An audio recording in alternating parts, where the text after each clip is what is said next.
राज्यातील काही जिल्ह्यांमध्ये मान्सूनपूर्व पाऊस तर काही ठिकाणी उष्णतेची लाट पाहायला मिळणार आहे. नमस्कार, मी किरण वाघमोडे. तुम्ही पाहतात हवामान अंदाज आणि बातम्या फेसबुक पेज, यूट्यूब चॅनल. पाहुयात 20 ते 22 मे राज्यातील हवामान कसे राहील.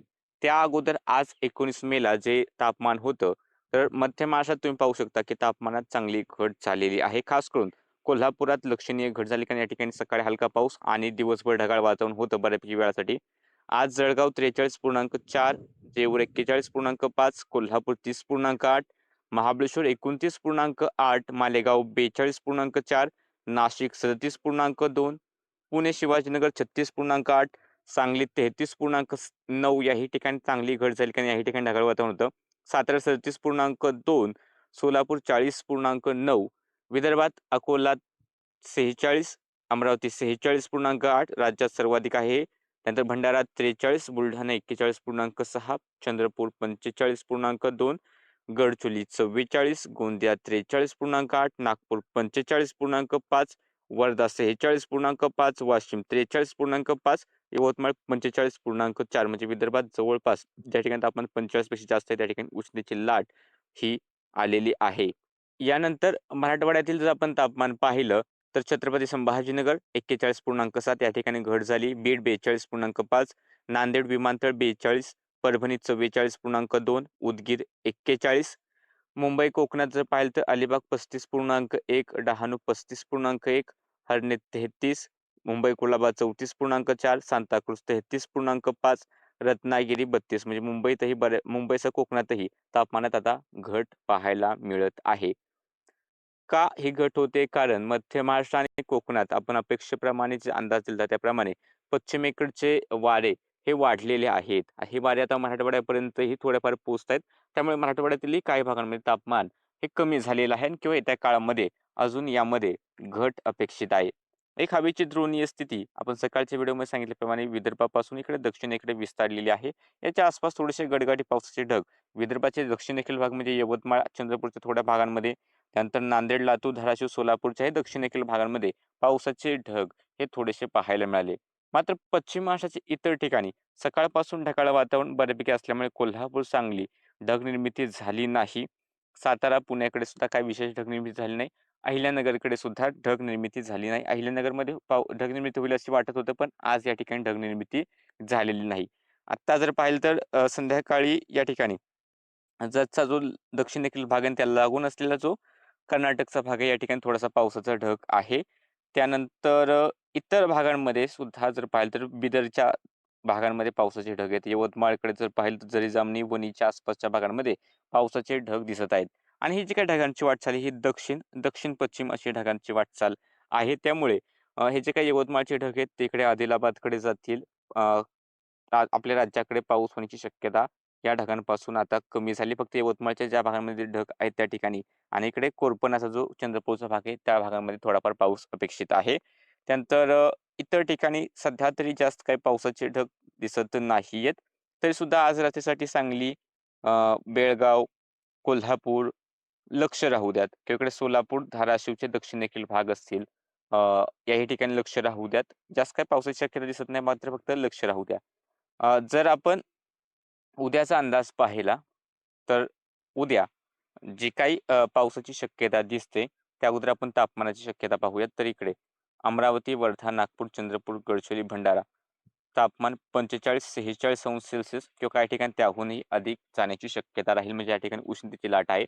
आणि फक्त हेच नाही तर जी काही सकाळी थंडी पडायला पाहिजे थोडीफार, विदर्भात तर ही तापमान काही अमरावती हे वर्धा आहे, अकोल्याचे काही भाग होते, तापमान 30 अंश सेल्सिअस पेक्षा जास्त पाहायला मिळतंय. हे दिवसाचं तापमान इकडे पोहोचत नाहीये. महाबळेश्वर किंवा आज कोल्हापूरकडे सुद्धा तेवढं पोहोचलं नाही, पण तेवढं तापमान या ठिकाणी रात्री पाहायला मिळत आहे. त्यामुळे खूप काळजी घेणे गरजेचं आहे. त्यानंतर बुलढाणा, परभणी, हिंगोली, नांदेड, त्यानंतर गडचिरोली, गोंदियाचे राहिलेले भाग किंवा अकोला, वाशिमचा काही भाग या ठिकाणी तापमान 42 ते 44 अंश सेल्सिअस, अकोल्यामध्ये तापमान 45 अंश सेल्सिअस पेक्षा जास्त राहील. जळगावकडे 43 अंश सेल्सिअसच्या आसपास, 42-43, छत्रपती संभाजीनगर, जालना, बीड, सोलापूर, धाराशिव, लातूर 40 ते 42 अंश सेल्सिअस पर्यंत तापमान राहण्याची शक्यता आहे. इकडे मध्य महाराष्ट्रात मात्र तापमान हे 38 अंश सेल्सिअसच्या आसपास राहण्याची शक्यता दाट दिसते. घाटात हे तापमान 30°C आसपास राहील. कोकणात किनारपट्टीला हे तापमान 33°C आसपास राहील. अंतर्गत भागात तापमान 35, 36, 37 पर्यंत जाऊ शकते. पावसाचा जर आपण अंदाज पाहिला तर उद्या 20 तारखेला अहिल्यानगर, पुणे, सातारा, सांगली, कोल्हापूर, बेळगाव, सोलापूरचा एक दुसरा भाग, किंवा त्याला सिंधुदुर्ग, गोव्याचा भाग. या ठिकाणी थोडीशी शक्यता दिसते की गडगडाट आणि पाऊस होईल. पण अजूनही हा पाऊस सार्वत्रिक होण्याची शक्यता नाहीये. खूप थोड्याशा क्षेत्रासाठी ही शक्यता आपल्याला दुपारनंतर किंवा मग रात्री सायंकाळी उशिरा. इतर ठिकाणी त्याला लागून असलेले जे भाग असतील कोकणातील, इकडे उत्तर महाराष्ट्रातील नाशिकचा भाग आहे, धुळे, इकडे छत्रपती संभाजीनगर, जालना, परभणी, हिंगोली, बीड, लातूर, धाराशिव, नांदेड, यवतमाळ, चंद्रपूर. स्थानिक ढग निर्मितीवरती लक्ष राहू द्यात. जास्त काही शक्यता जर दिसत नसली तर काय बदल झाला तर उद्या सकाळच्या व्हिडिओमध्ये अपडेट देण्यात येईलच. इतर ठिकाणी जास्त काही पावसाचा अंदाज 20 तारखेला नाही. 20 नंतर 21 तारखेला सुद्धा मॉडेल्स दाखवतायत. बऱ्यापैकी मॉडेल्स दाखवतायत. त्यामुळे आपण म्हणू शकतो की नाशिकचा थोडासा भाग, अहिल्यानगर, पुणे, सातारा, सांगली, कोल्हापूर, सिंधुदुर्ग, गोवा, बेळगावचा भाग असेल, सोलापूर, अहिल्यानगरचा भाग आहे, याच्या आसपास मेघगर्जना आणि पाऊस सार्वत्रिक नाही मात्र काही ठिकाणी पाहायला मिळण्याची शक्यता ही दिसत आहे. बदल होऊ शकतो. त्यानंतर कोकणातील लागून असलेले भाग, धुळेचा भाग आहे जळगावपासून ते इकडे मराठवाड्याचे दक्षिणेकडील किंवा पश्चिमेकडील भाग आहेत आणि विदर्भाचे दक्षिण भाग. या ठिकाणी स्थानिक ढग निर्मितीवरती लक्ष राहू द्या. स्थानिक ढग निर्मिती जर झाली तर पाऊस होऊ शकतो, नाहीतर जास्त शक्यता आत्ता तरी दिसत नाही. बदल झाला तर नक्की कळवण्यात येईल. 22 तारखेला सुद्धा या ठिकाणी कोल्हापूर, सिंधुदुर्ग, बेळगावकडे पावसाचा जोर वाढण्याची शक्यता सध्या मॉडेल दाखवत आहेत, पण बदल होऊ शकतो. त्यानंतर इकडे मध्य महाराष्ट्राचा भाग, लगतवर्ती मराठवाड्याच्या भागांमध्ये आणि लगतवर्ती कोकणाच्या भागांमध्ये 22 तारखेच्या आसपास सुद्धा थोडीफार शक्यता आहे. पण हाही पाऊस सार्वत्रिक होण्याचा अंदाज नाही आणि इतर जो भाग असेल राज्याचा त्या ठिकाणी स्थानिक ढग निर्मितीवरती लक्ष राहू द्यात. हवामान विभागाचे इशारे पाहूयात. सर्वप्रथम गोव्यासाठी आजही मेघगर्जने पावसाचा इशारा आहे. उद्याही मेघगर्जना आणि वादळासह पावसाचा इशारा आहे आणि त्यानंतरच्या दिवसांना गोव्याच्या हवामान विभागाने पावसाचे इशारे दिलेले नाहीत. महाराष्ट्रासाठी जर पाहिलं तर आज अमरावतीमध्ये म्हणजे उद्या 20 तारखेला उष्ण रात्र आणि उष्णतेच्या लाटेचा इशारा आहे. तर अकोला, वर्ध्यामध्ये सुद्धा उष्णतेच्या लाटेचा ऑरेंज अलर्ट. नागपूर, यवतमाळ, नांदेड, हिंगोली उष्ण लाटेचा येलो अलर्ट. कोल्हापूर आणि सिंधुदुर्ग मेघगर्जनेसह पावसाचा येलो अलर्ट. तर लातूर, धाराशिव, सोलापूर, सांगली, सातारा, पुणे, रायगड, रत्नागिरी हलका पाऊस किंवा हलकी गर्जना, इतर ठिकाणी इशारे नाहीत. 21 तारखेला अकोला, अमरावती, वर्धा उष्ण लाटेचा ऑरेंज अलर्ट. तर यवतमाळ आणि नागपूर या ठिकाणी उष्ण लाटेचा येलो अलर्ट. ठाणे, रायगड, रत्नागिरी, सिंधुदुर्ग, कोल्हापूर, सातारा, पुणे हलका पाऊस किंवा हलकी गर्जना, इतर ठिकाणी इशारे नाहीत. 22 तारखेला अकोला, अमरावती, वर्धा, नागपूर, यवतमाळ उष्ण लाटेचा इशारा.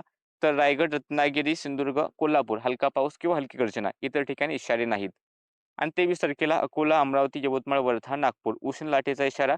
तर रायगड, रत्नागिरी, सिंधुदुर्ग, कोल्हापूर आणि सातारा घाटमाता या ठिकाणी हलका पाऊस किंवा हलकी गर्जना. या अपडेटमध्ये इतकंच. फेसबुक पेज फॉलो करा, यूट्यूब चॅनल सबस्क्राईब करा.